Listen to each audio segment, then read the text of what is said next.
A lot of livestock farmers do not know about this. Dehorning simply means removing the horns of your livestock. Why do people remove the horns? How do you do it, and when do you do it? This is what we're coming to share in this video. But before that, you are invited. This is natural sobolo. Bismillah.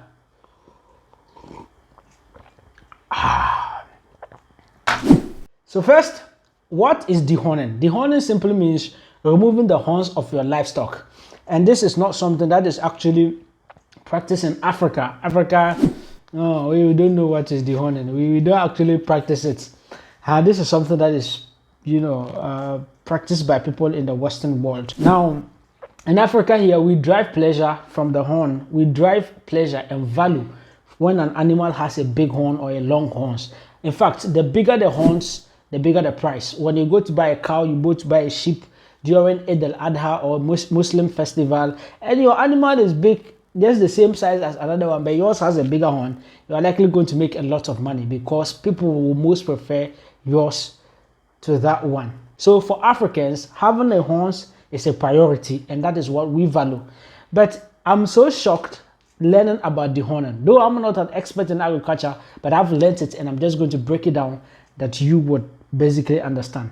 So dehorning simply means removing the horns of your livestock or animal. This is usually practiced in cattle farming. So there is different type of dehorning. We have trimming, and we have totally removing the the horn. So trimming is when the horns is grown, that is when they cut. But actually dehorning is removing everything there.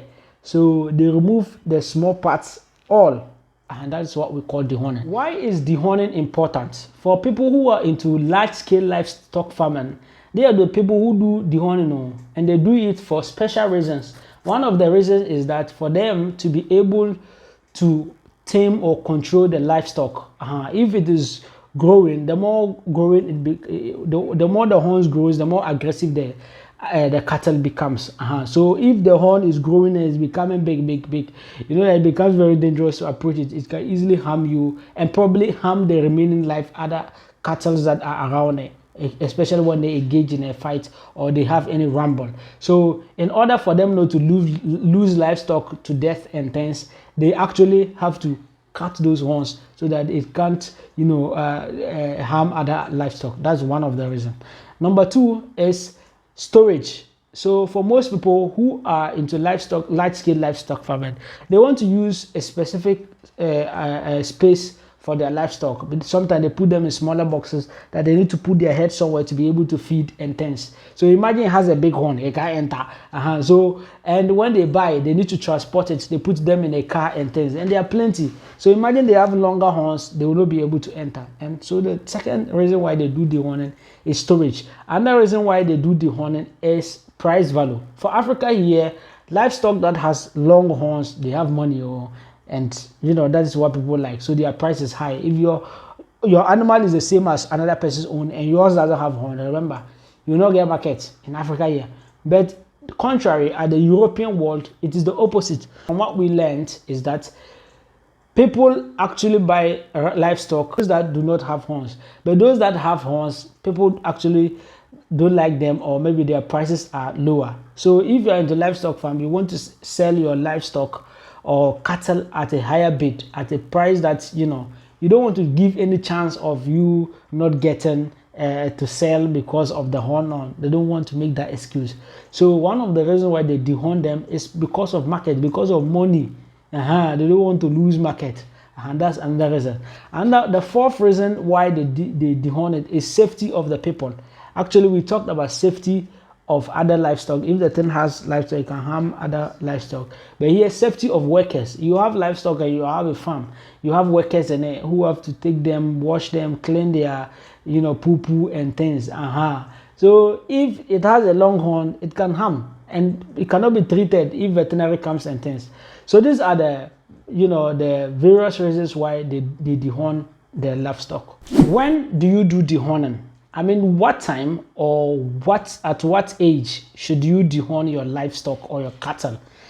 Normally, you dehorn your animal when it is at its early age. So if you have a cattle and you want to remove the horns, what we have learned is that from 2 months or 3 months, that is when you are supposed to dehorn it. As early and as the best times is just 3 month time. That time the horn will start, shooting, but it's very small and it is not hard to remove. And there are instruments that are used for that. We will get to that place. So when they are removing it, you can easily remove it. That time the horn has not entered inside the skull. It's not hard on the skull, so it is easily removable with the instrument that you'll be using. So that's the best time when it is 3 months. And then another thing I've learned is that when it is 12 months time, it can be removed, but it is illegal in some countries to remove the horn when it is grown. Over 6 months, going to 12 months thereabout, it is illegal. Before you can do that, you need to use anesthesia or anesthetic. Yes, those medical people, they give it that kind of drug or injection so that when you are applying or trying to remove it, it doesn't really cause it much pain. So, but when it is 12 months above, going 2 years, 3 years, they don't dehorn. It is illegal. But I've seen one in Africa here. It's actually trimming. The horn has grown like this, and it is going to choke the cows here. So the herdsmen, they cut the horn, they trimmed it. So that one is practiced when it is grown.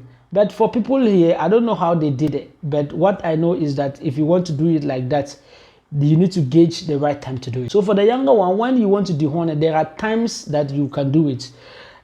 During rainy season or wet seasons, we don't do dehorning.